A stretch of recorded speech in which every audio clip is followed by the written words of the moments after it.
ကျွန်တော်ရဲ့မိဟောင်းမိတ်တစ်စနေသားသမီးဇာတာရှင်တွေကိုစတင်ဟောကြားမှာဖြစ်ပါတယ်1389ခုနှစ်တစောင်းမိုးလပြည့်ကျော်12ရက်နေ့ကနေပြီးတော့တော်လတလတာကာလတော်တွင်မှာစနေသားသမီးတွေရဲ့အဆိုးအကောင်အကျိုးအကြောင်းဖြစ်ပေါ်လာတဲ့ဇာတာလေးတွေကိုပြောဆိုပြပေးမှာဖြစ်ပါတယ်စနေသားသမီးတွေကမွေးစားကနေ10နှစ်တာကာလတော်တွင်မှာတော့ကျမကြီးချိုးတဲ့မှုတွေအပီတင်နာတွေပေါက်တာတွေပါဇက်ထဲမှာအနာတွေပေါက်တာတွေအဝမခိဘူးလို့ပေါ့နော်အဲ့လိုအတိုင်းတာတော်တွင်နေတော့တွေ့ကြုံခံစားတတ်တယ်ဒါပေမဲ့လို့တခြားဘာမှချိုးဆိုးဆိုးဝါဖြစ်နေတဲ့အစိတ်ပိုင်းတော့မတွေ့ရဘူး16နှစ်သားကာလကနေပြီးတော့16နှစ်သားသမီးကနေ24နှစ်တာကာလသားသမီးရှိတဲ့ဇာတာရှင်နေဆိုရင်ဖြင့်ပညာရေးနဲ့ပတ်သက်လို့ပဲဖြစ်ဖြစ်လူမှုရေးနဲ့ပတ်သက်လို့ပဲဖြစ်ဖြစ်ပြည်ပနိုင်ငံသွားဖို့ချိတ်ဆက်တဲ့လုပ်ငန်းတွေပဲဖြစ်ဖြစ်စီးပွားရေးလုပ်ငန်းတွေပဲဖြစ်ဖြစ်လုပ်ကိုင်တဲ့အခါမှာအခက်အခဲတွေကိုရင်ဆိုင်တွေ့ကြုံရလိမ့်မယ်ဖြစ်တဲ့လောက်မဖြစ်ဘူးဖြစ်တတ်တယ်စနေသားသမီးတွေကအနေတည်ငြိမ်တဲ့လောက်ပေါ့နော်အမတ်တမဲ့ကြည့်ရင်တော့သူတို့ကအပြောဆိုးတယ်လို့ထင်ရတယ်ဒါပေမဲ့လို့စိတ်ထားနူးညံ့နေအသေးချပေါင်းကြည့်တဲ့အခါမှာစိတ်ရင်းနဲ့ပေါင်းတတ်တဲ့လူမျိုးတွေတွေ့ကြုံရတတ်တယ်စိတ်ရင်းရှိတဲ့လူမျိုးတွေများတယ်ဒါပေမဲ့လို့အပြောဆိုနှုတ်ချိုအောင်မပြောတတ်ဘူးပေါ့နော်ဗမာလူပြောရင်တော့အပေါက်နည်းနည်းဆိုးတဲ့ပုံစံမျိုးတွေတော့ရှိတယ်ဒါပေမဲ့လို့စိတ်ရင်းအင်မတန်ကောင်းတဲ့လူမျိုးတွေတွေ့ရတယ်16နှစ်ကနေ24နှစ်တာကာလအတော်တော်မှာရည်ရွယ်ချက်တွေရည်မှန်းချက်တွေဆုံးဖြတ်ချက်တွေမမှားယွင်းဖို့တော့တော်တော်လိုအပ်ပါတယ်အဲ့လိုမမှားယွင်းခဲ့ဘူးဆိုလို့ရှိရင်ကောင်းမွန်တဲ့ရာဝတ္ထုတစ်ခုကိုပိုင်ဆိုင်နိုင်တဲ့အသက်အပိုင်းခြားလေးတွေဖြစ်ပါတယ်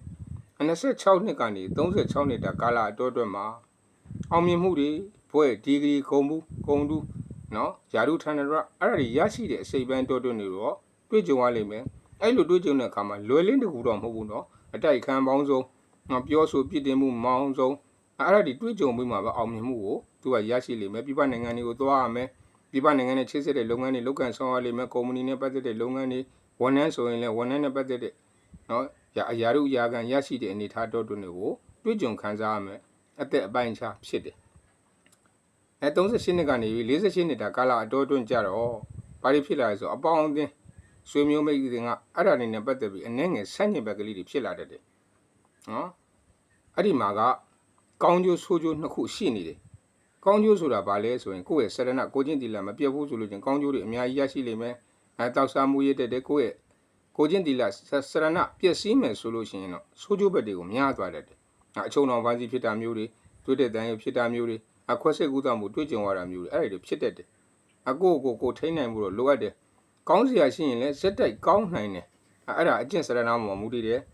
ဇာတာရဲ့ပင်မရင်းမြစ်သည်အကျင့်စရဏပေါ်မှာတော်တော်မူတည်တာကိုတွေ့ရတယ်ကောင်းစရာရှိရင်လည်းဇက်တိုက်ကောင်းသွားနိုင်တယ်ဆိုးစရာရှိလို့ရှိရင်လည်းဆိုးသွားနိုင်တဲ့အနေအထားတော်တော်နဲ့ရှိတယ်ဆိုလို့ကြောင့်ဘာသာရေးတွေကိုလောက်ကန်ဆောင်ရွက်ဖို့တော့လိုအပ်တယ်48နှစ်ကနေပြီးတော့56နှစ်တာကာလအတော်အတွင်းမှာဝန်ထမ်းဆိုလို့ရှိရင်လည်းယာရုတိုးတာမျိုးတွေဖိအားတွေများတာမျိုးတွေဖိနေတဲ့ကြားရဲ့ကျုံထားရတာမျိုးတွေရှေ့ကိုထွက်ပေါက်ရတာမျိုးတွေနော်နိုင်ငံနဲ့ဆက်သွယ်တဲ့ပုံကိုယ်တွေဆိုလို့ရှိရင်လည်းပဲကောင်းကျိုးချမ်းသာရရှိတာမျိုးတွေအခက်အခဲတွေရှိတာမျိုးတွေစာချုပ်စာတမ်းအမှားယွင်းတွေပြန်လည်ပြင်ဆင်ရတာမျိုးတွေ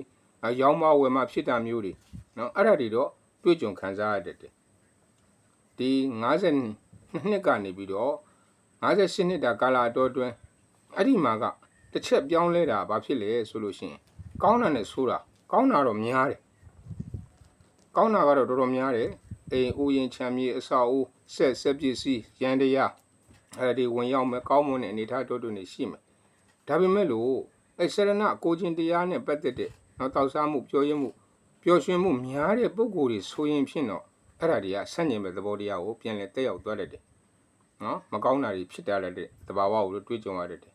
58နှစ်ကနေ68နှစ်တာကာလအတော်အတွင်းအသက်အပိုင်းခြားကိုရောက်ပြီဆိုရင်ဖြင့်မိမိဘဝမှာလှူဒန်းမှုတွေကောင်းကျိုးချမ်းသာဖြစ်တာတွေဟလာဘုရားတဲခြင်းကြောင်းဆောက်ခြင်းတိမ်လူခြင်းရေတွင်းရေကန်လှူရခြင်းအဲ့လိုအလှူဒါနတွေနဲ့ဇက်တိုက်သွားနေရတဲ့သဘာဝကိုတော့တွေ့ကြုံရလိမ့်မယ်ဒါမှစနေသားသမီးတွေတခုတည်းထားမှာဘယ်လုပ်ငန်းပဲလုပ်လို့ပဲအသက်အရွယ်မှာပဲဖြစ်ဘယ်အပိုင်းခြားမှာပဲဖြစ်အတိုက်ခံမရှိတဲ့အချိန်ဟာမရှိသလောက်ကိုနည်းပါတယ်လူရဲ့အတိုက်ခံဖြစ်တာဖြစ်စေစီးပွားရေးအတိုက်ခံဖြစ်တာဖြစ်စေနော်အတိုက်ခံပေါင်းစုံကြားတဲ့ထိုးထွက်နိုင်တဲ့လူမျိုးတွေဖြစ်အောင်စ조사နိုင်မှုတော့ အရေးချင်းရှိဖို့တော့လိုအပ်တယ်အလောက်ငါသားဒေါ်လာပုံစံချင်းခံရတာဖြစ်စေနောက်ကျောကိုဓာတ်နဲ့ထိုးတဲ့ပုံကိုယ်တွေဖြစ်စေအမကြခဏတွေ့ကြုံရတဲ့အဲ့ဒါတွေကိုစိတ်တက်မကြဘူးတော့လိုအပ်တယ်68ခုနှစ်ကနေ88နှစ်တာကာလအတော်အတွင်းမှာကြတော့အယိုးအစစ်ဝေဒနာအဓိကတော့ခွဲစိတ်ကုသမှုလေးတွေဖြစ်ပေါ်တတ်တယ်နော်အစားအသောက်လေးတွေအနေထိုင်လေးတွေဆင်ခြင်မှုလိုအပ်တယ်အတားမာတဲ့အစားအစာတွေမစားဖို့တော့လိုအပ်တယ်မလိုအပ်ဘဲနဲ့ဆေးတွေပဲတောက်တာမျိုးလို့မဖြစ်ဖို့တော့လိုအပ်တယ်88နှစ်ကနေ85နှစ်တာကာလအတော်အတွင်းအသက်အရွယ်အပိုင်းအခြားမှာတော့ပြည့်စုံတဲ့လူမျိုးနော်အရာရာကိုခေါင်းဆောင်နိုင်တဲ့လူမျိုးကိုမပိုင်မပြီးတဲ့လူမျိုးတယောက်ဖြစ်သွားတဲ့အစိပ်ပိုင်းကိုတွေ့ကြုံလာအသက်ကြီးမှကိုယ့်ကိုပြစ်ပယ်ထားတဲ့အိုးပဲမဖြစ်ဘူးလုံးဝမဖြစ်ဘူးကိုယ့်ကိုဥဆောင်ကောင်းရွက်နဲ့ကိုယ့်စီမှာလာရောက်တိုင်ပင်တာနှိနှိုင်းတာနော်ကိုယ့်ကိုပူဇော်သက်ကာရပြုတာအဲ့ဒီတွေတွေ့ကြုံခံစားရမယ်အသက်အပိုင်းခြားကိုရောက်ပါတယ်ဗျာအဲ့တော့စနေသားသမီးတွေဒီအစိုးရအကောင်အကောင်တွေကအစိုးဒါတွေရှိနေတယ်အတိုက်အခံတွေရှိနေတယ်ဘယ်အရာမဆိုအပြိုင်ဆိုင်တွေရှိနေတယ်အဲ့လိုရှိနေတဲ့ကာလမှာကောင်းနေရင်လဲပိုပြီးကောင်းအောင်ကောင်းတဲ့ပိုကောင်းအောင်